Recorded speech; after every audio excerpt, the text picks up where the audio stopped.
स्वागत है आप सभी का। आप देख रहे हैं खबर में दम है, मैं हूं स्वप्निल। भीलवाड़ा के देवनारायण धाम से पीएम मोदी ने राजस्थान समेत पूरे देश के गुर्जर समाज को सियासी संदेश दिया। क्या है इसके सियासी मायने, बताएंगे। बात होगी पेपर लीक पर सीबीआई जांच की मांग की और चर्चा सीएम के टारगेट 156 की भी। तो चलिए शुरू करते हैं, खबर में दम है।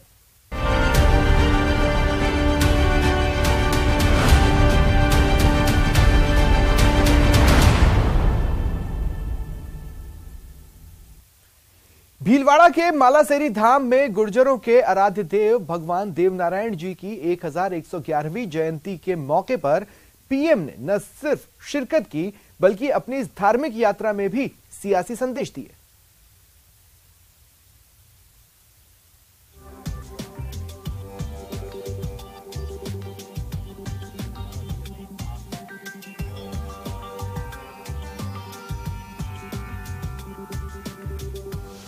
श्री देव नारायण जी की 1111वीं जयंती।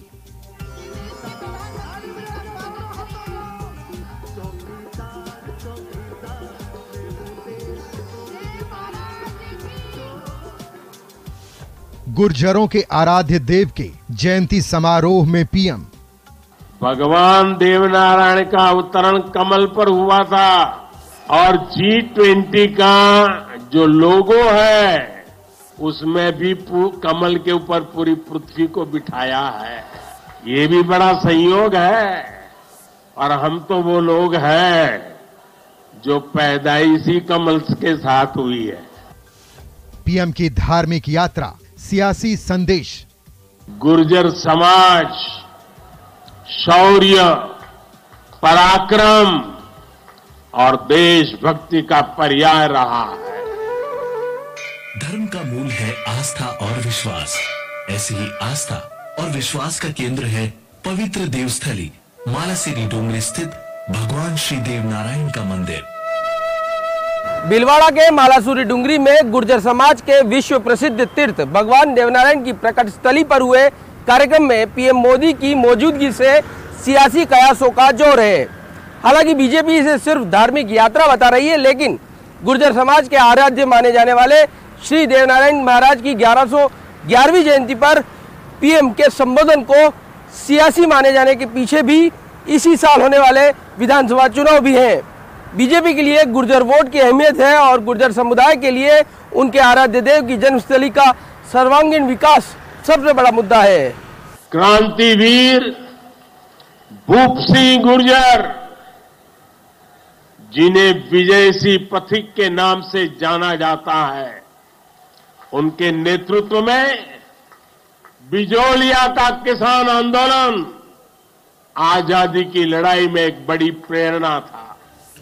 केंद्रीय मंत्री भले ही इस यात्रा को धार्मिक यात्रा का नाम दें, लेकिन धार्मिक और सांस्कृतिक उत्थान के साथ सियासी मजबूती बीजेपी की रणनीति का हिस्सा है और सीधे तौर पर इस यात्रा से जुड़ी व्यवस्था के संचालन में जहां गुर्जर समाज से जुड़े संगठनों, संस्थाओं की भागीदारी रही, वहीं प्रदेश के करीब 12 लोकसभा सीटों और करीब 40 विधानसभा सीटों से जुड़े बीजेपी के नेताओं और कार्यकर्ताओं ने भी कड़ी मेहनत की।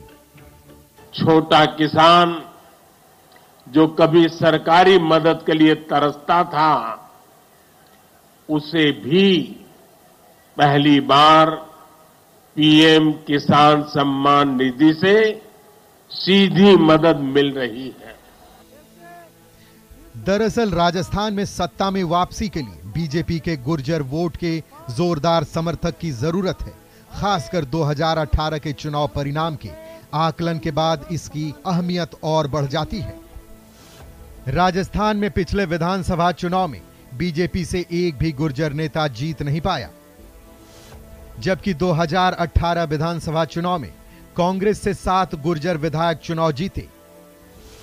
सचिन पायलट के हाथ में कांग्रेस की कमान रहने का सीधा फायदा कांग्रेस को हुआ। कांग्रेस से गुर्जर समाज के 11 नेताओं को टिकट मिला और 7 विधायक चुनाव जीते, जबकि बीजेपी के प्रहलाद गुंजल और कालूलाल गुर्जर जैसे दिग्गज नेताओं को भी हार का सामना करना पड़ा। राजस्थान में गुर्जर वोट बैंक की बात करें तो यहां करीब 12 जिलों में गुर्जर वोट बैंक का बाहुल्य है। करीब 40 विधानसभा सीटों पर गुर्जर वोट निर्णायक होता है, तो 12 लोकसभा सीटों पर गुर्जर वोट बैंक अपना प्रभाव रखता है। प्रदेश में गुर्जर बहुल्य जिलों में अजमेर, भीलवाड़ा, भरतपुर, जयपुर, ग्रामीण, टोंक, सवाई माधोपुर और कोटा जैसे जिले शामिल हैं। हजारों वर्षों के बाद आज भी जनमानस के लिए भगवान देव नारायण मालासेरी डूंगरी स्थित इस मंदिर में विराजमान है, जहां इनकी नित्य पूजा अर्चना और प्रतिदिन 4 बार आरती होती है।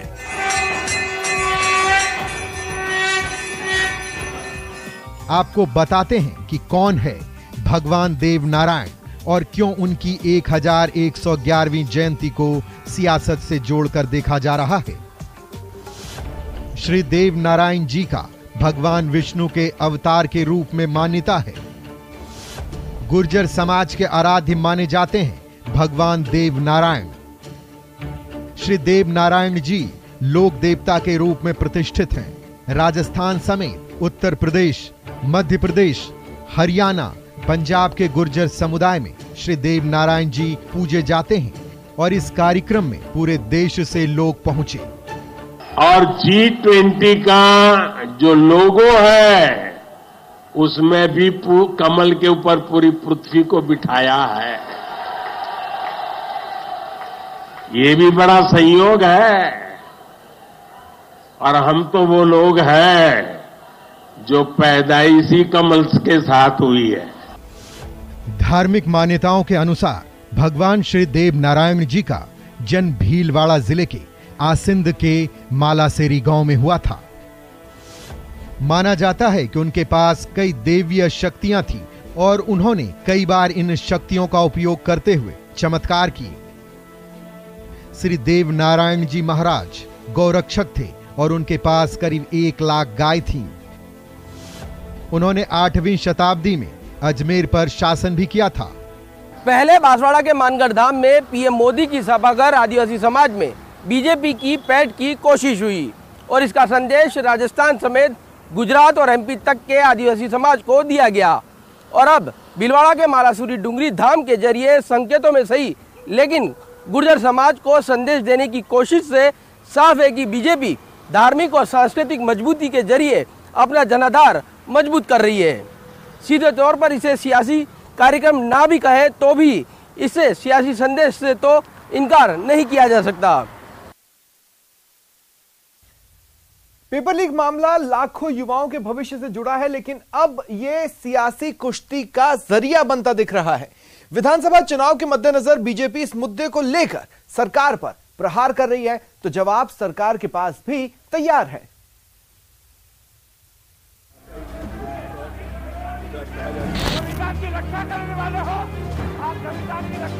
पार्टी अंदर विधानसभा में करेगी, मैं सड़क पर कर रहा हूँ। फिर पुलिस के ऊपर धक्का देकर आगे बढ़ने की कोशिश करते हुए आपके राज्य में भी पेपर आउट है, मैं इसको अच्छा नहीं मानता। हमारे कार्यकाल में भी कुछ पेपर लीक हुए हैं, आउट हुए हैं, लेकिन हमने कार्रवाई की है। 1 करोड़ 12 लाख रुपए की संपत्ति जब्त की है। पेपर लीक पर सड़क से सदन तक संग्राम। ऐसी कई 2500 बसें इसी प्रकार से अलग अलग स्थानों पर चली है और इसी प्रकार से पर्चर बेचे गए हैं, ये पेपर बेचे गए हैं और जो खरीदार था उसने इस सारे व्यवसाय को चारों तरफ राजस्थान में फैला दिया है। 8 साल तक तो सीबीआई का इन्वेस्टिगेशन चलता रहेगा और सारे जितने भी दस्तावेज हैं ये सब सीबीआई जब्त करके ले जाएगी और फिर परीक्षाएं 15 साल तक भी नहीं हो पाएगी। किरोड़ी का धरना, सीबीआई जांच के लिए संघर्ष। जब मुख्यमंत्री ऐसा बयान दे दें, पाक साफ कर दें, क्लीन चिट दे दें, तो फिर एसओजी या स्थानीय पुलिस के बस की बात नहीं है कि वो इस पूरे प्रकरण का खुलासा कर दें। इसलिए मैं तो सीबीआई की मांग कर रहा हूँ, मेरी जिद नहीं है। लेकिन अगर सीबीआई की जांच हो गई तो इस सरकार का आता पता नहीं लगने वाला, धराशायी होगी। प्रदेश सरकार चुनावी साल के बजट की तैयारी में लगी है तो विपक्ष पेपर लीक के मुद्दे को लेकर सरकार की मुश्किलें बढ़ा रहा है। बजट सत्र के आगाज के साथ ही बीजेपी के नेताओं ने साफ कर दिया था कि वो पेपर लीक के मुद्दे को सरकार को कोई राहत देने के मूड में नहीं है।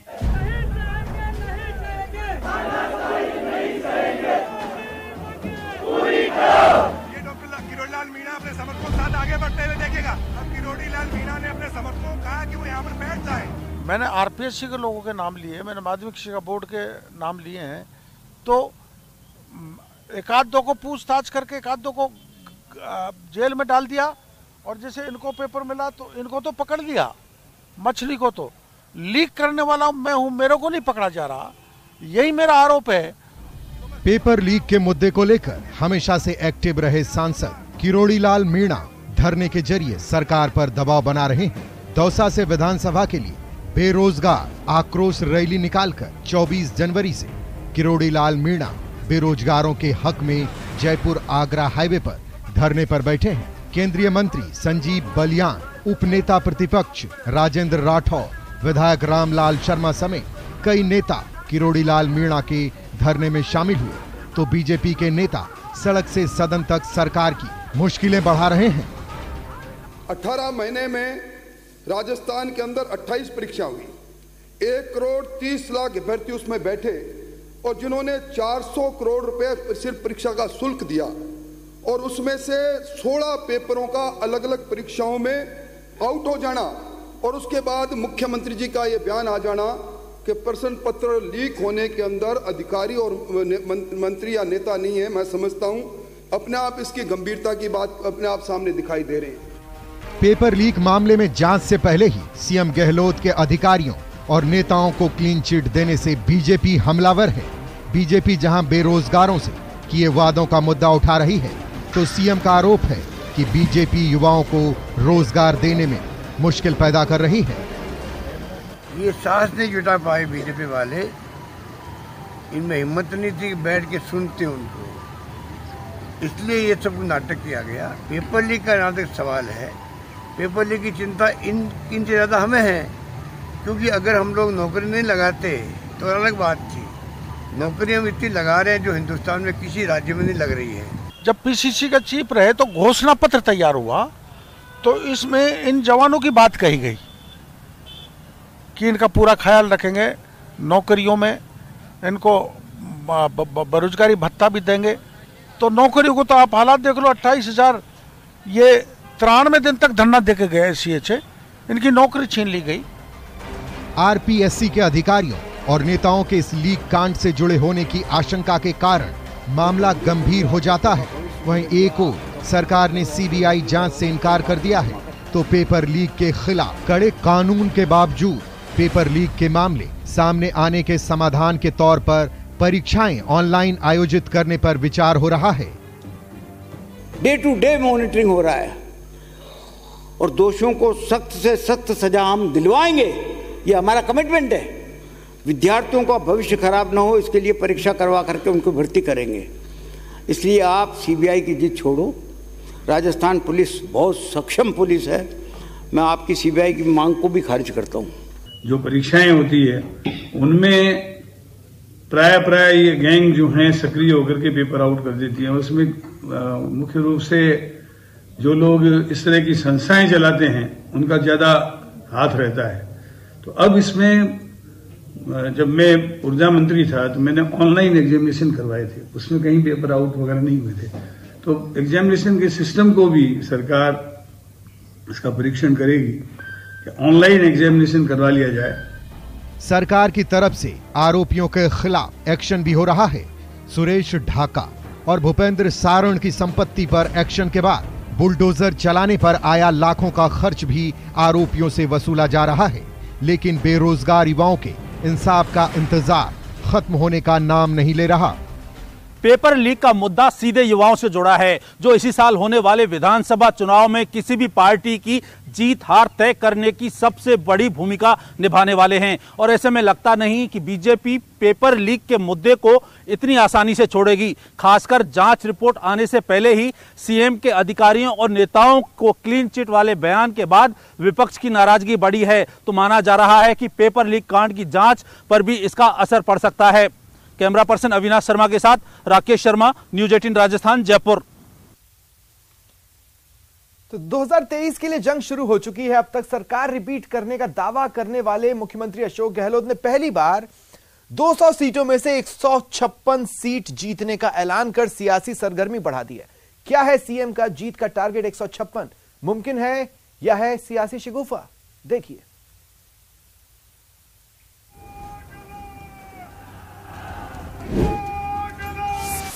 हम चाहेंगे सबको साथ मिला के करेंगे, तभी तो ये कामयाब होगा हमारा सपना। 2023 के लिए कांग्रेस का टारगेट 156। हो सकता है कुछ आंकड़ा उस 21 में कुछ सुधार हो जाए, बाकी सत्ता में आने का तो कहीं कोई नहीं कहता जी। सब कह रहे हैं कांग्रेस हार रही है राजस्थान में और बीजेपी जीत रही है। जब मैंने मिशन 156 की बात की है, सोच समझ के की होगी। इमोशनल अपील या सियासी संदेश? जब मैंने जान लगा दी है सरकार चलाने के अंदर, कोई कमी नहीं रखी है, रात दिन मैंने एक कर दिया है और एक रात और दिन एक कर रहा हूँ। किसी भाई चिंता नहीं करी, चाहे कोरोना आया हो, चाहे कोरोना मुझे 3 बार हो गया हो। जब बीजेपी पीएम मोदी के दौरे से सियासी संदेश देने की कोशिश में थी, उससे ऐन पहले सीएम अशोक गहलोत ने मिशन 156 का दावा करके न सिर्फ सियासी माइलेज लेने की कोशिश की, बल्कि एक ही झटके में कई सियासी संदेश दिए। मैं जो भी कहता हूं सोच समझ कर कहता हूं, ऐसा कहकर उन्होंने कांग्रेस कार्यकर्ताओं में 2023 के लिए उम्मीद जगाई, तो बीजेपी को उसकी शैली में ही जवाब दिया। अब तक चुनाव दर चुनाव बीजेपी ही जीत का टारगेट तय करती थी, लेकिन इस बार सीएम अशोक गहलोत ने इसमें बाजी मार ली। हम जब 98 में सरकार बनाई थी, हमने 156 सीटें आई थी जब मैं प्रदेश कांग्रेस अध्यक्ष था। तो मैं चाहूंगा मिशन 156, मिशन 156 लेके चले हम लोग। इस रूप में हमने काम शुरू कर दिया है। 4 साल बिताए हमने, चारों बजट हमारे शानदार आए हैं। इस बार का बजट भी शानदार आएगा, ये हमारा प्रयास है।